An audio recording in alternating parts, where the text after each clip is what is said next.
Hello guys, next episode start करने से पहले मेरे चैनल को सब्सक्राइब कर देना है। अब हम नेक्स्ट एपिसोड स्टार्ट करते हैं। शौई को दिखाया जाता है जो अपने बॉयफ्रेंड को चीट करता देखकर वो टैक्सी से वापस अपने घर जा रही होती है। इधर जाओ को भी दिखाया जाता है जो अपने गर्लफ्रेंड के पास ही खड़ा होता है। उसके पास से जाने लगता है पर उसकी गर्लफ्रेंड जो है वो उसे रोक लेती है। अभी मत जाओ, मुझे ऐसा लगेगा कि मैंने कोई ड्रीम देखा है, थोड़े टाइम के लिए मेरे पास रुक जाओ ना। तो वो कहता है कि नहीं, तुम्हें भी घर जाना चाहिए और मुझे भी घर जाना चाहिए। तो वो कहती है कि ठीक है, अंकल भी मेरा घर पर वेट कर रहे होंगे। तो वो वहां से चली जाती है। उसके जाने के बाद जाओ अपनी कार के पास आ जाता है। उसकी कार पर वही वाला ब्रेसलेट मिलता है जो उसने शौई को दिया था, करके हम हमेशा साथ रहेंगे। और शौई उसे वो ब्रेसलेट वापस करके जाती है और घर पर वापस आने के बाद उसकी दी हुई सारी चीजों को निकाल रही होती है और उन दोनों की पिक को यहाँ पर कट कर देती है। और यहाँ वो इमेजिन करने लगती है कि वो जब आएगा तो मैं उससे बात करूंगी और नाराज होंगी और उसे ब्रेकअप कर लूंगी और वो मुझसे माफी मांगेगा।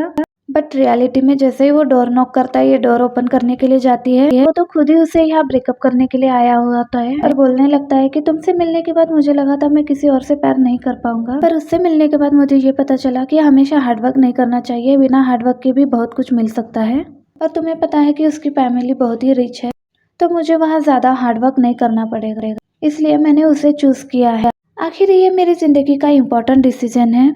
अगर तुम चाहती हो तो हम बहुत अच्छे फ्रेंड्स बन सकते हैं। इतना सुनते ही शौवी उसकी दी हुई चीजों को वापस कर देती है और डोर बंद कर देती है और कहती है कि कभी भी मैं तुमसे दोस्ती ना करूं। डोर क्लोज करके वो रिलैक्स हो ही रही होती है कि बाहर से कुछ आवाजें आती है और वो देखती है कि जाओ तो बॉक्स को चेक कर रहा होता है और वो उसमें से किसी चीज को ढूंढ रहा होता है और उसे वो चीज मिलते ही वो वहां से चला जाता है। उसकी ऐसी हरकतों को देखकर शौवी को बहुत गुस्सा आता है।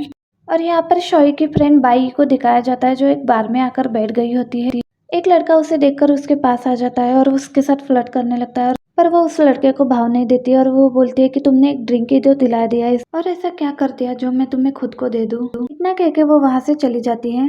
बाई शोए के घर पर आकर बैठी हुई रहती है। शोए से पूछने लगती है कि तुम्हारे बॉयफ्रेंड ने तुम पर चीट किया तो तुमने क्या किया। वो कहती है कि कुछ भी नहीं किया, एक दो जगह पर टांगे मार दी। तो वो बताने लगती है कि जब मेरे साथ ऐसा हुआ था तो मैंने अपने कार को ही मार दिया, उल्टा मुझे ही नुकसान झेलना पड़ा।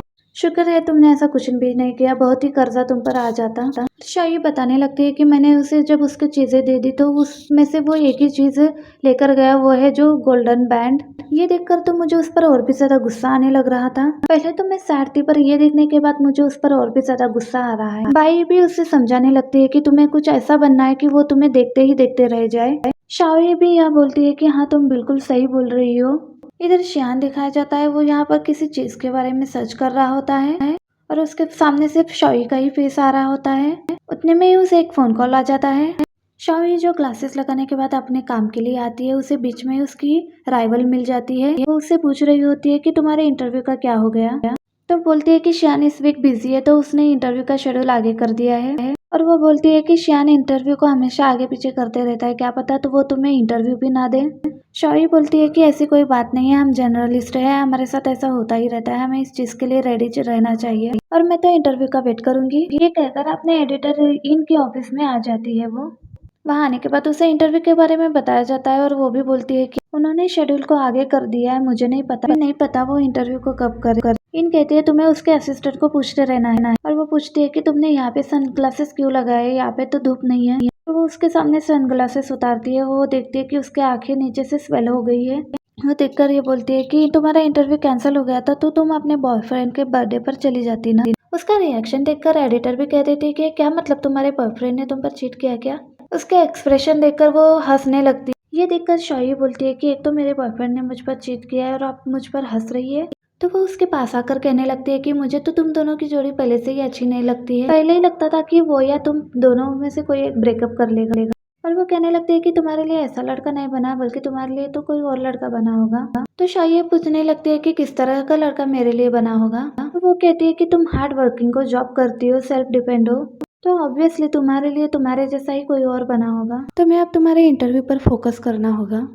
तो शायद इस बात से खुश हो जाती है और बोलती है कि हाँ, मुझे अब मेरे इंटरव्यू पर फोकस करना है। और जैसे ही वो बाहर आती है, उसके कलीग्स उसे देखकर जलने लगते हैं और बोलने लगते हैं कि कैसे इसकी एडिटर के साथ बनती है। वहां से कभी भी डांट कर नहीं आती, बल्कि हंसकर आती है।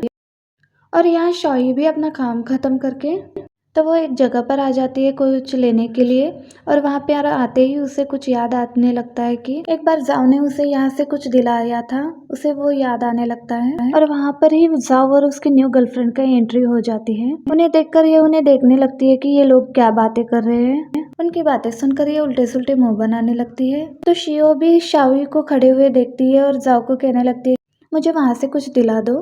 जाओ जैसे ही मुड़कर देखता है वो शाओई को देखता है और वो शी को रोकने के लिए कोशिश करता है, पर शी तो रुकने की कोशिश नहीं करती। उल्टा वो शाओई को धक्का मारकर वहाँ पर खड़ी हो जाती है और मुझे ये दिला दो ऐसे बोलती है। शाओई उसे कुछ कहती नहीं है, उसकी बैच की तरफ देखती है और बैच की तरफ देख के वो जाओ को कहने लगती है इसको तो हर चीज सेकेंड हैंड ही पसंद है। ये बात कहने के बाद वो तो वहाँ से चली जाती है। शिनली जाओ से कहने लगती है कि उसने तुम्हें सेकेंड हैंड कहा, पर उसको गोल्डन बैच के बारे में पता ही नहीं होता है।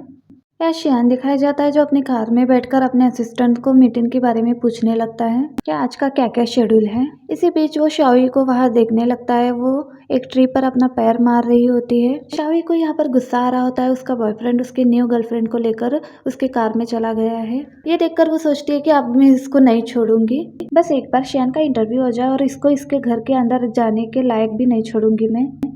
शियान भी जब वहाँ से जाने वाला होता है तो इतने में वहाँ पर शाओई आ जाती है और पूछने लगती है कि मेरे मोबाइल का बैटरी खत्म हो गई है, क्या आपके पास पावर बैंक है। अब उसने तो उसका हाफ फेस देखा था इसलिए वो शियान को पहचान नहीं पाती, पर शियान कहता है कि मेरे पास पावर बैंक नहीं है। तो वो बोलने लगती है कि मुझे एक राइड दे दो, मैं आपके कार में बैठकर अपना मोबाइल चार्ज कर लूंगी। ये सुनते ही शियान अपना विंडो ओपन करता है तो शाओई उसे देखते ही रह जाती है और वो सोचने लगती है कि मैं इसके कार के पास कैसे आ गई। और वो भी आगे से कहने लगता है कि जिन लड़कियों का बॉयफ्रेंड होता है मैं उनको राइड नहीं देता। ये कहकर वो दोबारा से विंडो बंद करने लगता है, पर वो उसे रोकने लगती है और कहने लगती है कि मिस्टर शियान आप, पर मैं तो यहाँ पर आपका इंटरव्यू लेने आई थी। वो कहने लगती है आप यहाँ फ्री ही तो है, जाते वक्त रास्ते में आपका इंटरव्यू ले लूंगी। पर वो बोलने लगता है कि मुझे इंटरव्यू नहीं देना अभी तुम्हें, अभी मैं बिल्कुल भी फ्री नहीं हूँ। ये कहकर वो विंडो बंद कर रहा होता है तो वो उसे बताने लगती है कि अगर मैंने अभी आपका इंटरव्यू नहीं लिया तो मेरे मैगजीन का काम नहीं होगा। अब ये सुनते ही वो एक सेकंड के लिए रुक जाता है और वो बोलता है कि मीटिंग के बारे में जो भी आपको बात करनी है आप मेरे असिस्टेंट से बात कर लीजिएगा, उसी से कांटेक्ट करिएगा, जब आपको टाइम मिले तब आ जाना। ये कहकर विंडो बंद करने के बाद वहाँ से चला जाता है। बेचारा असिस्टेंट भी उसे देखकर कहने लगता है कि वो तो वही के वही रह गई। शियान उसे बोलता है कि अगर तुम्हें उसकी इतनी परवाह हो रही है तो तुम भी कार से निकलकर उसके साथ टाइम अरेंज करवा लो। तो वो बेचारा आगे से वहाँ चुप हो जाता है और इधर एडिटर मैनेजर दिखाई जाती है जो याओ लिंग उसकी राइवल को अपने पास बुला लेती है, उससे इंटरव्यू के बारे में बातें वगैरह कर रही होती है। तो वो भी शाओई के बारे में पूछ लेती है कि उसका इंटरव्यू क्यों नहीं हो पा रहा है। वो बोलती है कि वो इंटरव्यू कैंसिल हो गया था, आगे उसका शेड्यूल हो जाएगा, वो ले लेगी, इसलिए तुम्हें उसके बारे में टेंशन लेने की जरूरत नहीं है। चाहे ये वाला इंटरव्यू तुम नहीं ले पाई हो, पर मुझे ये पता है कि तुम उससे ज्यादा काबिल हो, इसलिए तुमको उससे कंपेयर करने की जरूरत नहीं है, बल्कि आगे वाले इंटरव्यूज के लिए तैयारी करो। मैंने तो तुम्हारा नाम भेजा था पर उन्होंने उसको सिलेक्ट कर लिया है और मैं उनको क्या बोल सकती हूँ। ये बात सुनने के बाद वो वहाँ से चली जाती है और इधर बाई ई दिखाई जाती है जो शाओई के पास आकर उसको सब कुछ बता रही होती है कि शियान की एक नाइस भी है जो कोई और नहीं बल्कि जाओ की ही गर्लफ्रेंड है। अब ये सुनने के बाद वो कहने लगती है अब मैंने जिसका इंटरव्यू लेने के लिए जाना है उसकी ही नाइस जाओ की गर्लफ्रेंड है, ये मैंने कभी सोचा भी नहीं था और ये सोच के मुझे गुस्सा आ रहा है कि कोई इतना अनलकी कैसे हो सकता है। तो बाई उसे कहने लगती है कि तुम्हें सब कुछ शियान को एक्सप्लेन कर देना चाहिए, ये ना हो कि वो तुमसे अपना इंटरव्यू ना करवाए। तो शाओई कहने लगती है कि सच में मुझे ऐसा करना पड़ेगा। तो बाई कहने लगती है हाँ सच में तुम्हें ऐसा करना पड़ेगा, ये ना हो जाए कि तुम्हें अपने इंटरव्यू से भी जाना पड़ेगा। शियान दिखाया जाता है जो अपने असिस्टेंट के साथ बात करते हुए जा रहा होता है कि इस हफ्ते की मेरी क्या क्या शेड्यूल है। तो वो बताता है कि आपका पूरा हफ्ता बिजी है, कोई भी फ्री टाइम नहीं है। अब ये सुनकर शियान कहता है कि उस इंटरव्यू का क्या करना है, उसको भी जल्दी किसी टाइम पर अरेंज करवा दो। तो वो कहता है कि आपके पास इस वीक में तो कोई भी टाइम नहीं है। तो वो कहता है कि इसी वीक में करवाना है। तो वो कहता है कि चलो ठीक है मंडे को रखते हैं। ये सुनकर शियान अपने ऑफिस में चला जाता है और उसका असिस्टेंट उसे आकर बताता है कि आपकी बोर्ड ऑफ डायरेक्टर्स के साथ मीटिंग है, जिस मीटिंग में ये जाता तो है पर उन लोगों की बात से थोड़ी उल्टी बातें करता है, जैसे कि मुझे कि ये चीज चाहिए और ये चीज नहीं चाहिए। उसकी ये बातें सुनकर सभी को गुस्सा भी आ रहा होता है, पर उसकी बात के आगे से कोई कुछ भी नहीं बोल रहा होता है। जैसे कि अगर तुमसे कोई गलती हो जाए तो तुम्हें हर चीज़ की एक्सप्लेनेशन देनी पड़ेगी कि कहाँ गलती हुई है।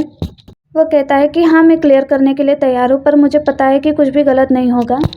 ये बातें होने के बाद अपने ऑफिस में आकर बैठा होता है तो उसके पास कोई भी काम नहीं होता क्योंकि ये वीक एंड हो गया होता है। पर उसका असिस्टेंट कहने लगता है आपने फुल वीक काम किया है तो आपको रेस्ट करना चाहिए। वो बोलता है रेस्ट भी कर लूंगा, तो बताओ आगे और क्या काम है। वो कहता है कि काम तो अभी कोई भी नहीं है। इतने में उसे शॉई का मैसेज आ जाता है। मैसेज देखते ही वो उसे बताता है कि आपको फाइनेंस न्यूज में इंटरव्यू देना है, तो क्या मैं उनको बुला लूं। वो कहने लगता है कि हाँ, ये पहले तुम्हें क्यों याद नहीं आया, उसको जरा बुलाना। लेकिन उसे याद आ जाता है कि उसे कल हॉर्स राइडिंग के लिए जाना था, तो क्यों ना मैं उसे वहां बुला लूं। यही सोचकर वो उसको आज नहीं बुलाता बल्कि कल का टाइम दे देता है। अब जैसे ही शौर्य को ये बात पता चल जाती है कि फाइनली उसको इंटरव्यू मिल गया है, वो मैसेज देख के बहुत खुश हो जाती है और तैयारी वगैरह करने के लिए वो वहां से चली जाती है। वहां से जाने के बाद उसकी राइवल वहां पर आ जाती है और यहाँ वहां देखने लगती है कि उसे कोई ना कोई चीज मिल जाए जिससे वो उसके काम में गड़बड़ी कर सके, और उसको एक फाइल मिल भी जाती है। अब शाओही भी घर पर आकर वीडियो कॉल करके अपनी फ्रेंड को कपड़े वगैरह दिखा रही होती है कि मुझे क्या पहन कर जाना चाहिए। उसको काफी फिटिंग वाले कपड़े बता रही होती है, तुम्हें यही पहनना चाहिए ताकि शियान की तुमसे नजरें ना हट पाए। तो वह कहती है कि तुम्हें पता है वो कितना रूड है, वो तो मेरी तरफ देखेगा भी नहीं है, तो वो एक लड़का ही ना, और तुम एक लड़की हो। लड़का लड़की की तरफ देख ही लेता है। तुम्हें ऐसा तैयार होना है कि वो इंटरव्यू देने के लिए खुद तैयार हो, ना कि तुम्हें तैयार करना पड़े। इस तरह की काफी बातें वो उसे समझा रही होती है कि तुम्हें क्या करना चाहिए और क्या नहीं। शौही जो भी कर रही होती है उसको कुछ भी पसंद नहीं आ रहा होता है। तुम्हें उसका इंटरव्यू लेना है, ना कि उसको भगाना है। तो वो कहती है कि चलो ठीक है, मुझे सब समझ आ गया है, और फिर अपना काम करने के लिए बैठ जाती है कि उसको कल क्या क्या पूछना है। और इधर शियान दिखाया जाता है जो अपना काम बैठकर कर रहा होता है और अपनी एक्सरसाइज करने के बाद शावर ले रहा होता है। यहीं पर हमारा ये पार्ट भी एंड हो जाता है। वीडियो अच्छी लगी तो प्लीज़ लाइक कर देना।